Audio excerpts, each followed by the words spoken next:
Quel est le plus grand miracle dans la Bible? Quel est le plus grand miracle? Quel est le plus grand miracle pour vous? Alors certains diront, voilà, Lazare. D'autres diront, eh bien c'est la mer Rouge quand même, la mer Rouge qui s'ouvre. Ça c'est quelque chose de grand. D'autres diront, le plus grand miracle, eh bien c'est que le peuple a mangé pendant 40 ans. Hein, la manne. Ils ont eu de la manne, des cailles. Le plus grand miracle, certains diront, mais c'est Élie quand il a ressuscité ce garçon. D'autres qui diront, mais c'est Élisée, parce que Élisée aussi a fait une résurrection. D'autres diront, mais le plus grand miracle pour moi, c'est Jéricho, les murailles qui tombent. J'en parlais hier vendredi avec la jeunesse, hein, des murs de 7 mètres d'épaisseur qui s'effondrent. Et dans le Nouveau Testament, certains diront, mais le plus grand des miracles, c'est la multiplication des pains.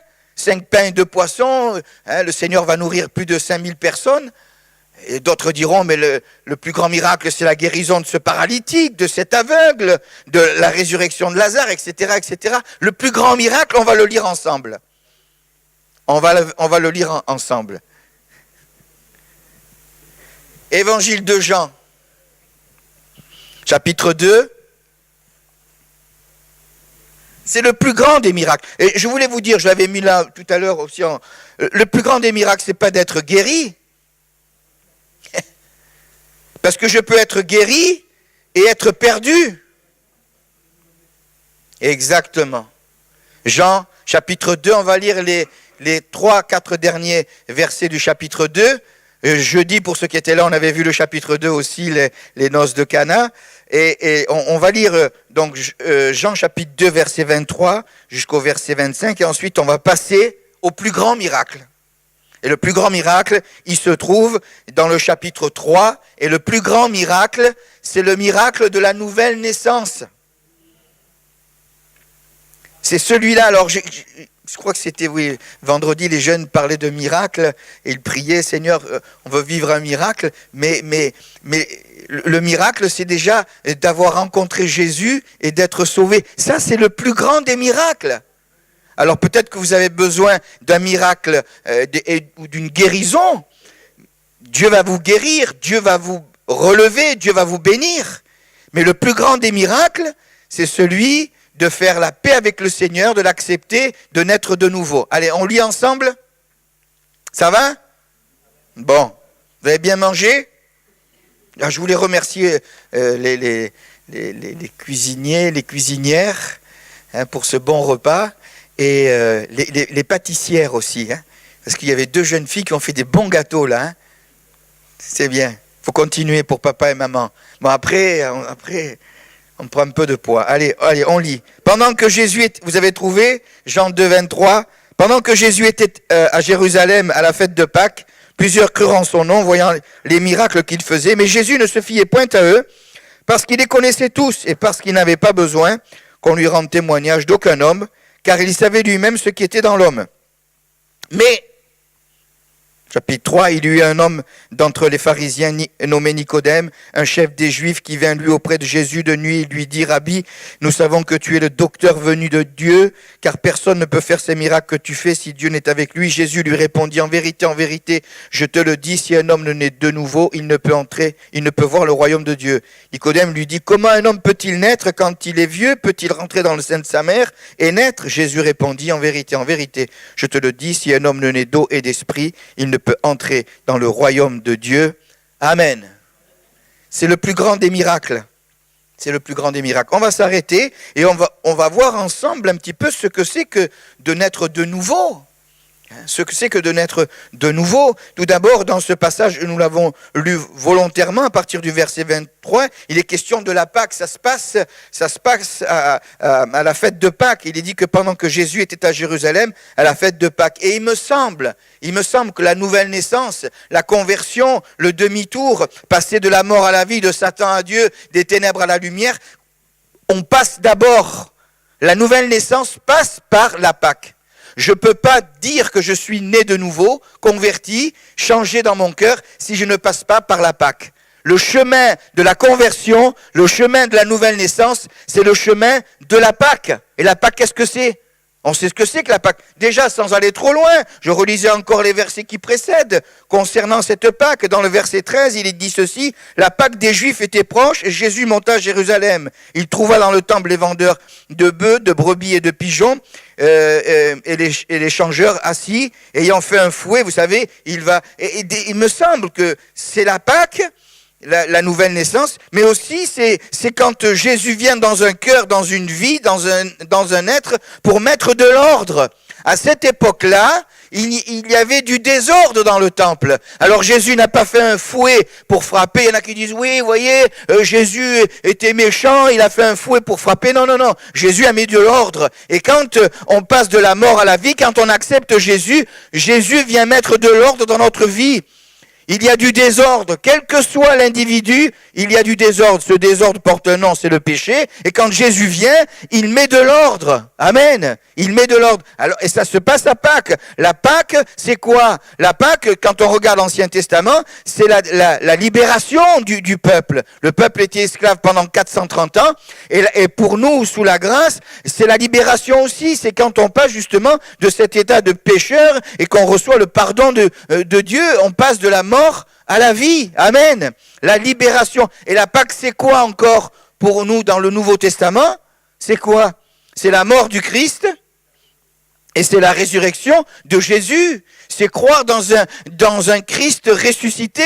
La religion croit dans un Christ qui est encore sur la croix. Nous, on croit dans un Christ qui a vaincu la mort, qui est vivant et qui est avec nous tous les jours. C'est ça la nouvelle naissance. C'est pas autre chose que cela. C'est passer par la Pâque. Et pour accepter Jésus, il faut passer par la Pâque pour être une nouvelle créature. Paul dit, 2 Corinthiens 5, 17, si quelqu'un est en Christ, il est une nouvelle créature ou création. Les choses anciennes sont passées, voici toutes choses sont devenues nouvelles. Amen. Dieu nous change, et Dieu nous change quand on passe par la Pâque. Verset 23. Ensuite, ça c'est l'élément, mais verset 24, il est dit ceci. On l'a lu ensemble, on va regarder un petit peu. Mais Jésus ne se fiait point à eux parce qu'il les connaissait tous. Vous savez que Jésus vous connaît, même si vous ne lui appartenez pas, il vous connaît. Oh là là, aïe aïe aïe, je suis connu. Peut-être que vous ne le connaissez pas, mais Jésus vous connaît. Il nous connaît. Et je vais prendre 2 passages où le psalmiste David est confondu. Je relisais encore tout à l'heure dans le bureau de votre pasteur et je me faisais du bien à relire ce psaume 139. Si vous voulez, on va le morceler. Psaume 139, si vous pouvez l'afficher. Au fond, là. Psaume 139, pardon. Ne serait-ce que le verset premier au chef des chantres de David. Il dit ceci, Éternel, tu me sondes et tu me connais. Dieu nous connaît. Et j'étais dans le bureau, j'ai dit, Seigneur, tous les gens qui seront là, tu les connais, tu me connais. Il nous connaît. Tu sais quand je m'assieds et quand je me lève. Il sait là, hein. Il sait peut-être que ce que vous êtes en train de lire, vous êtes en train d'y penser à ce que vous entendez, peut-être que vous pensez à autre chose. Mais tu sais quand je m'assieds et quand je me lève, tu pénètres de loin ma pensée. Tu sais quand je marche et quand je me couche. Et il sait, vous êtes venu, c'est bien. Tu pénètres toutes mes voies, car la parole n'est pas sur ma langue, que déjà, ô Éternel, tu la connais entièrement. Ça nous dépasse, hein? Tu m'entoures par derrière et par devant, et tu mets ta main sur moi. Je passe, verset 7, où irai-je loin de ton esprit? Où fuirai-je loin de ta face? Si je monte aux cieux, tu es là. Si je me couche au séjour des morts, te voilà. Si je prends les ailes de l'aurore et que j'aille habiter à l'extrémité de la mer, sur une île, je dis tiens allez, ça va faire peut-être sourire, sur une île déserte, seul au monde. Vous avez vu ce film, Seul au monde, là, le gars qui se retrouve... Eh bien, même là, le Seigneur te voit, même là, le Seigneur te connaît. Il y en a qui pensent que vivre caché, vivre loin des gens, c'est vivre tranquille. Mais Dieu nous connaît, il connaît chaque individu. Tu connais toutes choses. Et il dit ceci, Là aussi, ta main me conduira et ta droite me saisira. Si je dis au moins les ténèbres me couvriront, la nuit devient lumière autour de moi. On ne peut pas. Même les ténèbres ne sont pas obscures pour toi. La nuit brille comme le jour et les ténèbres comme la lumière. C'est toi, regardez ce que dit David. C'est toi qui as formé mes reins, qui m'as tissé dans le sein de ma mère. Il dit, c'est toi. Je te loue de ce que je suis une créature si merveilleuse. Tes œuvres sont admirables et mon âme le reconnaît bien. Mon corps n'était point caché devant toi lorsque j'étais fait dans un lieu secret, tissé dans les profondeurs de la terre, quand je n'étais qu'une masse informe. Je ne sais pas si vous avez vu l'embryon à l'échographie. À l'échographie, quand la maman est enceinte, hein, le petit germe là. Et bien Dieu dit, mais, et David dit, mais c'est toi qui m'as formé.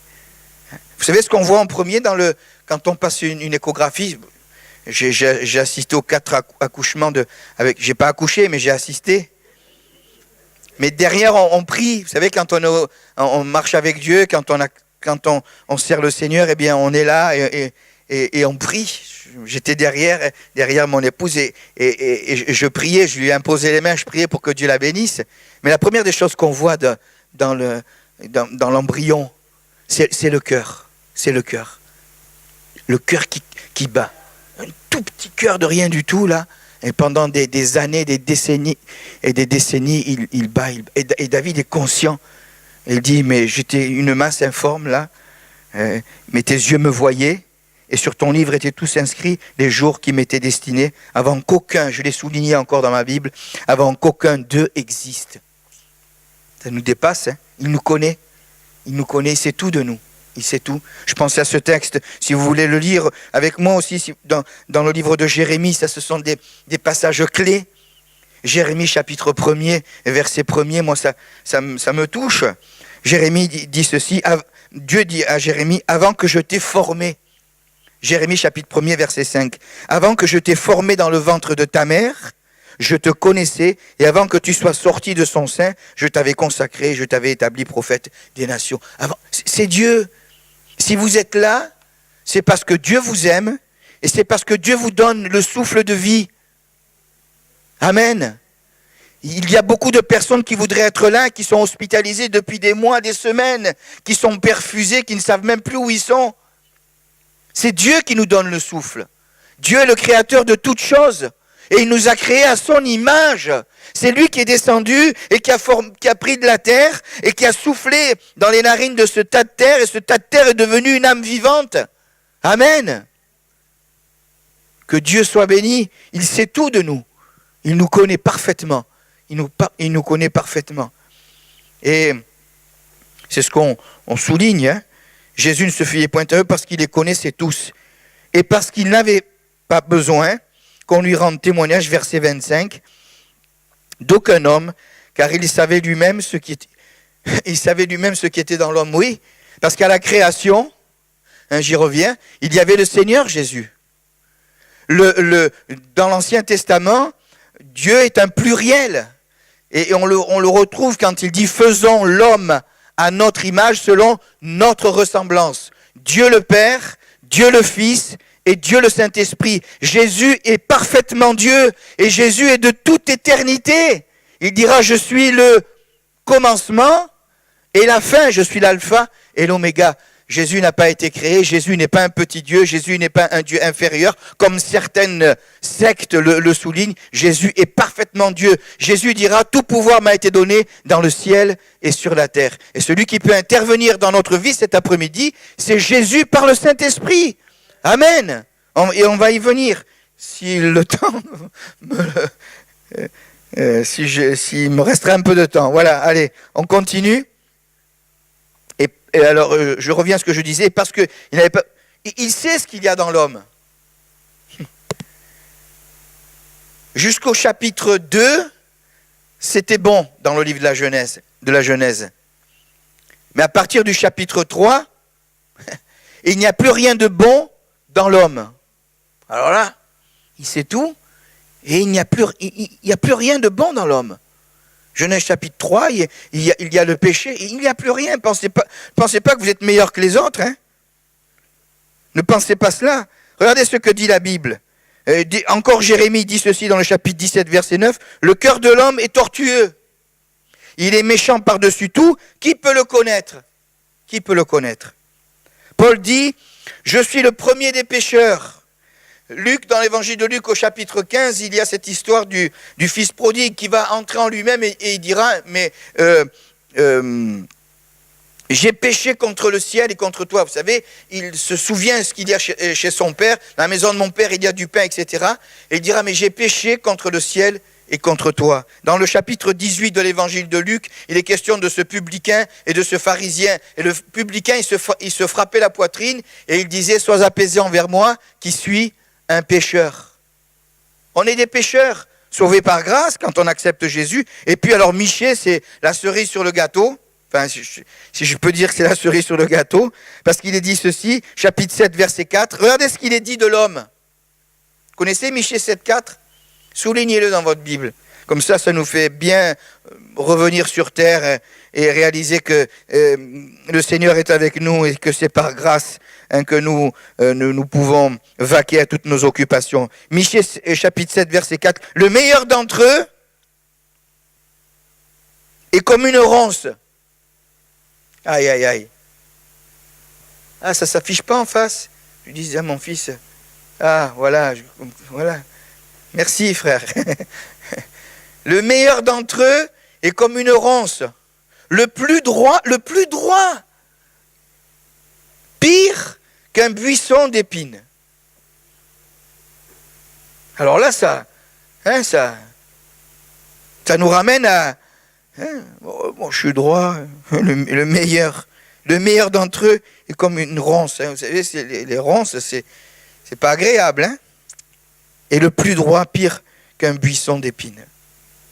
C'est pour cela qu'il est dit que le Seigneur, qu'on lui rende témoignage d'aucun homme, car il savait lui-même ce qui était dans l'homme.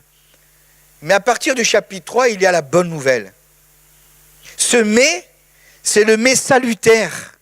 Chapitre 3, verset 1er. Mais il y a une solution. Amen.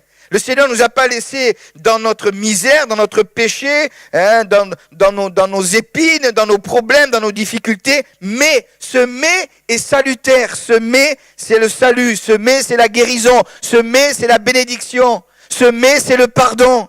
Ce mais, c'est l'intervention de Jésus dans notre vie. Mais il y a eu un homme. Amen. Et c'est pour vous cet après-midi.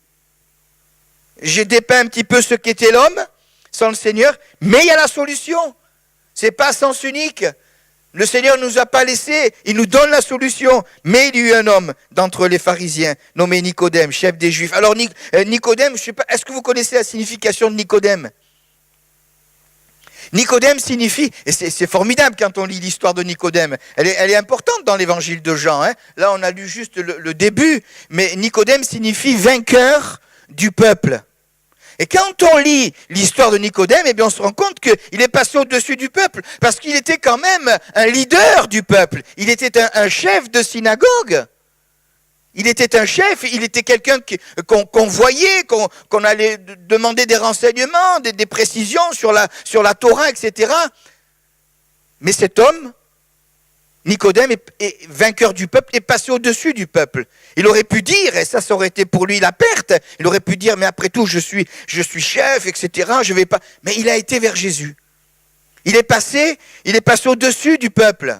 Il est passé, et moi je voudrais vous encourager, parce qu'il y a un bon ami qu'on appelle le candidaton, vous savez ? Monsieur du candidaton ne vous sauvera pas. Monsieur du candidaton, eh oui, mais qu'est-ce qu'ils vont dire ? Mais passez au-dessus de cela, passez au-dessus du candidaton. Comment tu vas à cette église ? La rue, rappelle-moi la rue. Vivant Carillon.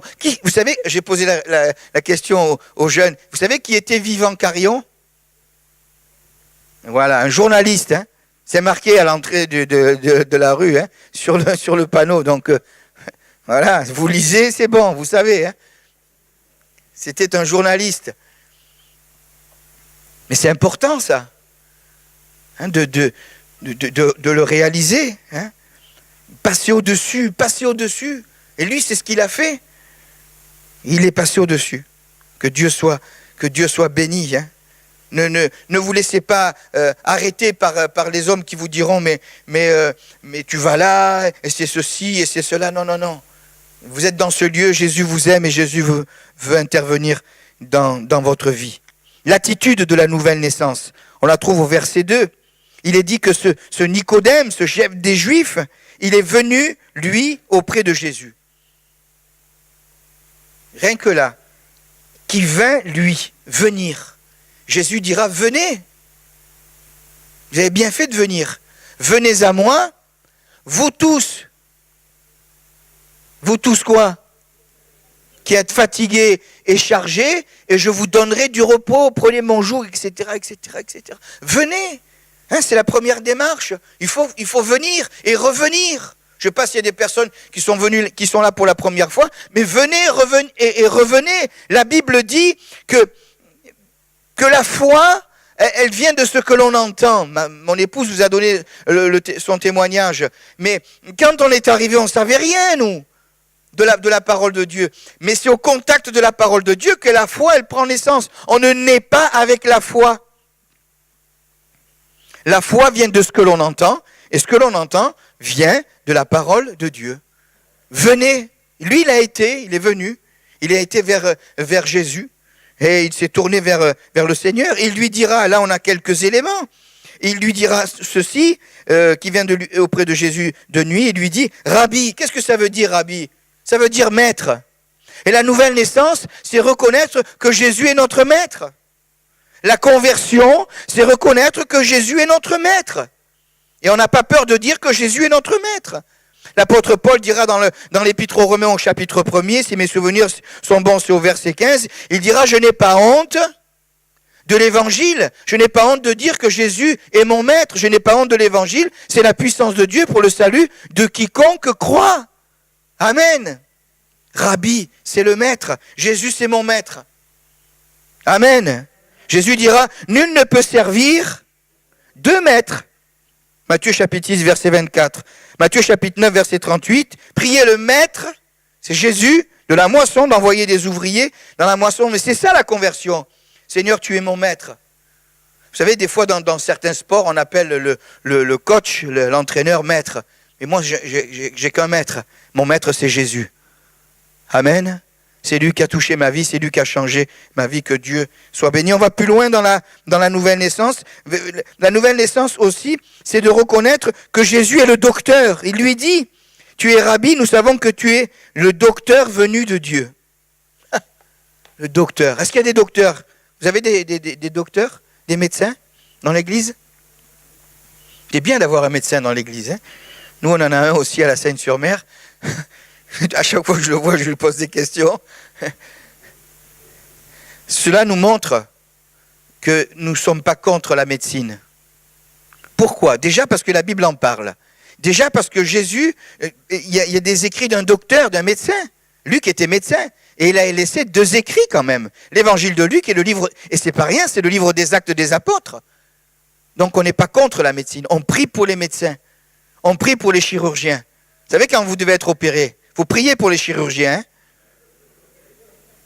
Quand c'est vous qui passez. Là, bon, sinon je vais être trop long, mais je vous donne juste un petit témoignage de mon ministère. J'étais pasteur à l'époque à Aix-les-Bains. Votre pasteur aussi a été pasteur à Aix-les-Bains. C'était dans les années 90, en 90 exactement.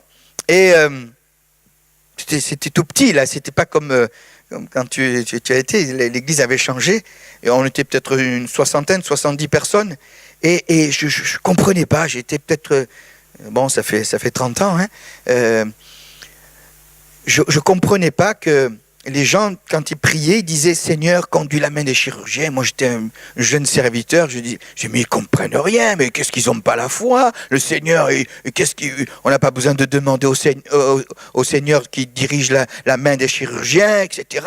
Et alors, à chaque fois, à ma grande honte, à chaque fois que j'entendais ça, de temps en temps, j'entonnais un chant. Ou alors, je disais, Amen, Amen, Amen. Parce que je ne supportais pas. Vous vous rendez compte comment on est? Comme on est tordu des fois. Et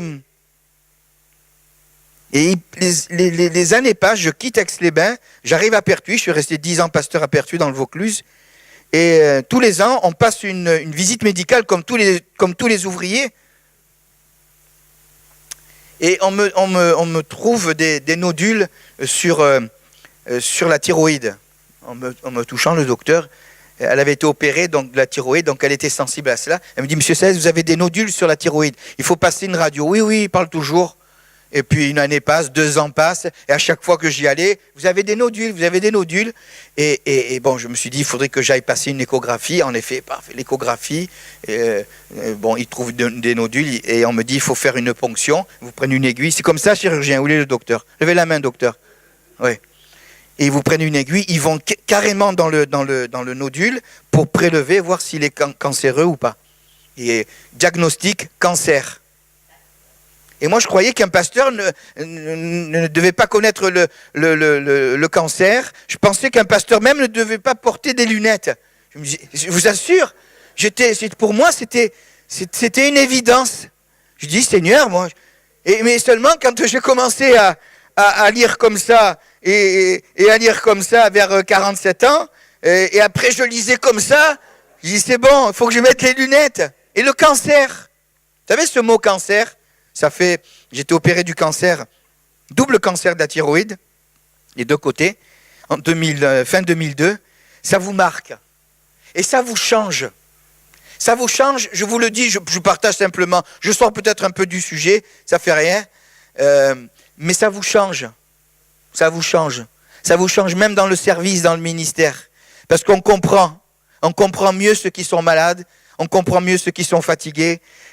Des fois, on est tellement pris, c'est ça aussi le ministère, on est tellement pris qu'on se met à la sortie, pasteur, je suis malade, priez pour moi, je vais être opéré. Oui, t'inquiète pas, que Dieu te bénisse. Mais quand vous y passez, et c'est là où je reviens à ce que je disais, la prière pour les chirurgiens.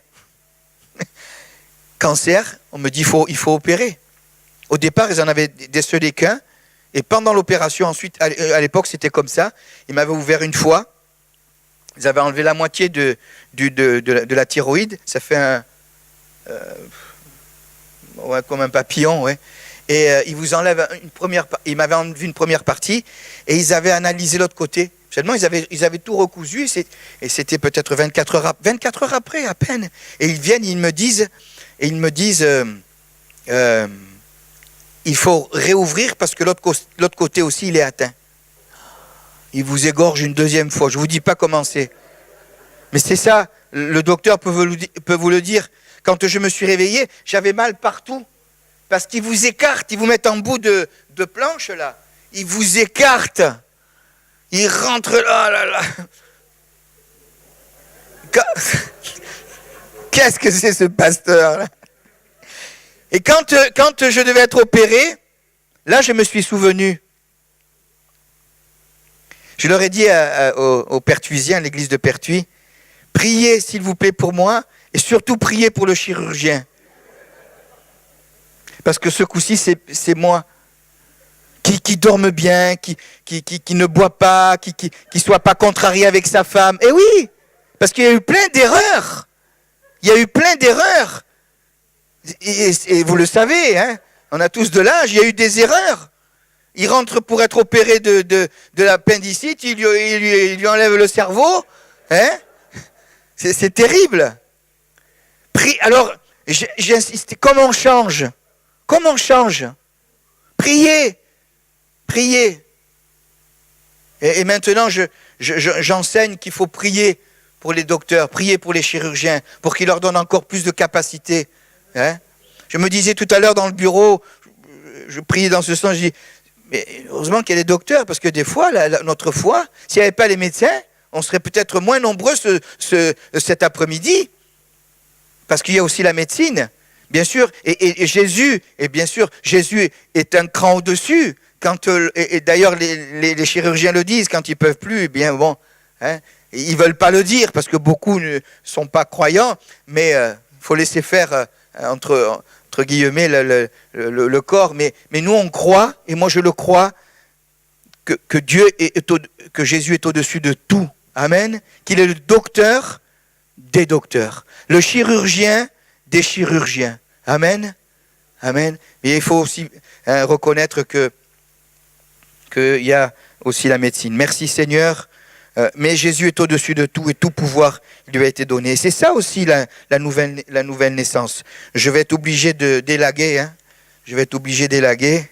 On va s'arrêter juste à cette parole de Jésus quand il lui dit « Si un homme ne naît d'eau et d'esprit, il ne peut entrer dans le royaume de Dieu. » C'est important ça. Il ne peut pas. Si je ne suis pas né d'eau et d'esprit, je ne peux pas entrer dans le royaume de Dieu. Il n'y a pas de salut. Naître d'eau, on pourrait souligner 3 pensées dans l'eau. L'eau, c'est ce qui désaltère, c'est ce qui fait du bien. Jésus dira, si quelqu'un a soif, qu'il vienne à moi. Il dira à cette femme samaritaine, celui qui boira de cette eau aura encore soif, et celui qui boira de l'eau que je lui donnerai n'aura plus jamais soif. Et cette eau, elle jaillira jusque dans la vie éternelle. L'eau, c'est ce qui désaltère, premièrement. L'eau aussi, c'est la parole. La Bible nous parle dans Éphésiens chapitre 5. Vous voulez le lire? Ça, c'est pour les messieurs. Aïe, aïe, aïe, ils ne veulent pas lire ça, les messieurs. Est-ce qu'il y a des messieurs ici? Allez, regardez les frères, et vous qui êtes là. Oh là là, faut plus l'inviter lui, faut plus l'inviter. Éphésiens 5, 25, mari, époux, les époux. Et je vous avoue que j'ai encore des progrès à faire. Mari, que chacun aime sa femme. Moi, ça m'interpelle, comme Christ a aimé l'Église et s'est livré lui-même pour elle. Ça, c'est le rôle de l'époux. Comme Christ, vous imaginez un petit peu, comme Christ a aimé l'Église. Et ensuite, il est dit ceci, afin de la sanctifier en la purifiant et en la lavant par l'eau de la parole. Là, il compare le couple à l'Église. L'épouse, c'est qui? C'est nous. C'est l'Église. L'époux, c'est le Seigneur. Afin de la sanctifier en la purifiant et en la lavant par l'eau de la parole. La parole de Dieu, quand on la médite, on le disait ce matin, elle a cette propriété de nous laver à l'intérieur. Elle nous lave. Elle nous lave. Et là, laver, je ne vais pas aller plus loin, mais le mari, il doit laver sa femme par l'eau de la parole. C'est-à-dire qu'il partage la parole. Il lit, il médite la parole avec son épouse. Amen. Et il commente. Amen. Ça, c'est le rôle de l'époux. De partager la parole de Dieu avec son épouse. Et c'est vrai que combien de fois on a été lavé, même quand on lit tout seul la parole de Dieu, elle nous lave, elle nous purifie. Amen. Troisième, l'eau, ça nous parle aussi, bien sûr, vous le savez, du baptême. Du baptême. Cette eau n'est pas la purification des péchés, dit l'apôtre Pierre, mais l'engagement d'une bonne conscience envers Dieu. Jésus a pris le baptême à quel âge? À 30 ans, environ. Et ça ne veut pas dire qu'il faut le prendre à 30 ans, mais quand on comprend, on se donne au Seigneur. Le plus tôt, c'est le mieux, les jeunes. Je ne sais pas s'ils sont tous baptisés, convertis, mais le plus tôt, c'est le mieux. C'est le baptême. Le baptême, c'est le début de la vie chrétienne. C'est le début. Je confesse, j'obéis, c'est un acte d'obéissance. Je confesse devant les hommes que je m'engage à suivre le Seigneur tous les jours de ma vie. Amen. Tous les jours, jusqu'à ce qu'il revienne ou jusqu'à ce qu'il vienne me chercher. C'est l'engagement d'une bonne conscience. Gardez toujours cette bonne conscience. J'avais pris des exemples. Et puis, le Seigneur dit à Nicodème, si un homme ne naît d'eau et d'esprit, l'esprit avec un grand E, c'est le Saint-Esprit. Vous savez que le Saint-Esprit, c'est une personne. Dieu le Père, Dieu le Fils et Dieu le Saint-Esprit. Et nous, on n'est que des instruments, mais celui qui touche nos cœurs, qui touche vos cœurs, comme il a touché mon cœur, c'est le Saint-Esprit. C'est le Saint-Esprit. Amen. Et on ne doit pas avoir peur de parler un dimanche après-midi du Saint-Esprit. C'est lui. C'est lui qui nous convainc de péché, Jean chapitre 16, de justice et de jugement. C'est le Saint-Esprit. quand on a entendu la parole de Dieu, on a été touché, et c'est l'Esprit de Dieu qui a travaillé notre cœur. Toujours dans l'évangile de Jean au chapitre 16, c'est le Saint-Esprit qui nous conduit dans toute la vérité. Amen. Et la Bible dit que, Paul dit que Dieu a fait de notre corps le temple du Saint-Esprit, que nous nous appartenons plus à nous-mêmes, et qui nous a racheté à un grand prix. C'est écrit dans les épîtres de Paul aux Corinthiens, au chapitre 6, la première épître, si mes souvenirs sont bons. Amen. Le Saint-Esprit. Vous savez que le Saint-Esprit, un jour, il est descendu. Je ne sais pas combien on est, peut-être pas loin d'une petite centaine, mais ils étaient 120. Ils avaient prié pendant 10 jours. On l'a lu ce matin. Et le jour de la Pentecôte, le Saint-Esprit est descendu sous la forme de langue. Et ils ont tous été baptisés dans le Saint-Esprit et ils se sont mis à parler en d'autres langues selon que l'Esprit. Et c'était la promesse de Joël. Dans les derniers jours, dit Dieu, je répandrai de mon esprit sur toute chair. Amen. Et qu'on puisse vivre cela. Et ils ont été baptisés du Saint-Esprit. Il y a eu quelque chose là. Il y a eu un zèle nouveau. Jésus dira dans Actes chapitre 1er verset 8, mais vous recevrez une puissance.